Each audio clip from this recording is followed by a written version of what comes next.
Bom, a maneira que eu vou procurar expressar esse tipo de assunto é seguindo o princípio também da maneira oriental de se explicar as coisas.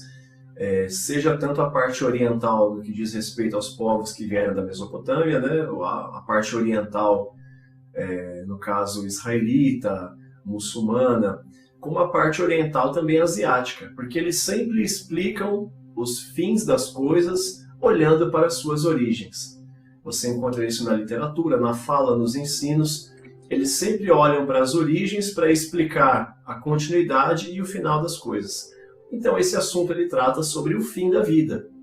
Mas isso não seria possível de ser estudado sem que nós olhássemos para o começo da vida. Então a primeira coisa que nós vamos estar falando é a formação do homem, como Deus cria o homem à luz da Bíblia. Existem etapas muito interessantes nesse processo. Nós vamos estar apresentando aqui o homem, de como ele é formado para a condição que ele tem hoje.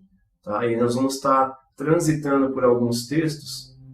Eu sempre vou estar jogando na tela aí os versículos. Eu vou usar muitos termos, principalmente do hebraico, que é a linguagem na qual era escrito os primeiros documentos e as primeiras línguas que foram faladas.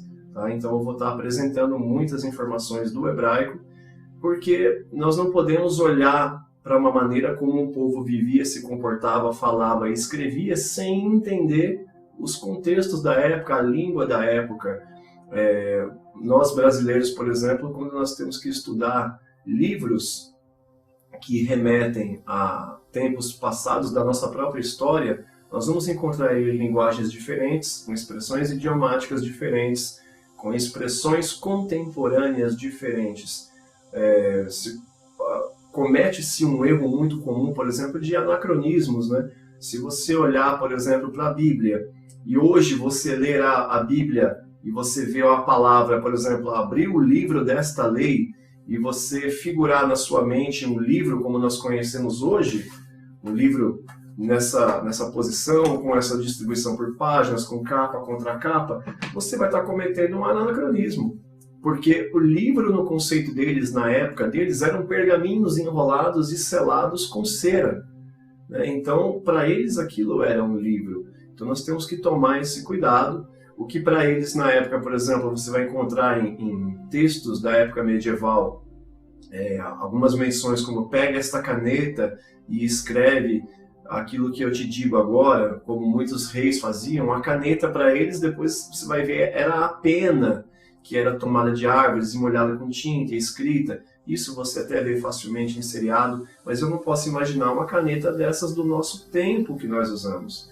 Então eu tenho que tomar cuidado com anacronismos. Por isso é importante olhar textos e ver a época em que eles foram escritos, a época em que eles foram transmitidos oralmente para os que ouviam a leitura dos textos, qual era aquele contexto da época, qual era o entendimento que eles tinham. Por exemplo, Paulo, em dado momento, vai dizer que nós olhamos a própria imagem como quem olha por um espelho. Mas se você for olhar na época de Paulo, não era o espelho de vidro como nós temos hoje, mas os espelhos eram escudos côncavos de bronze, que a imagem não fica aparentemente e visualmente perfeita no reflexo como nós temos hoje.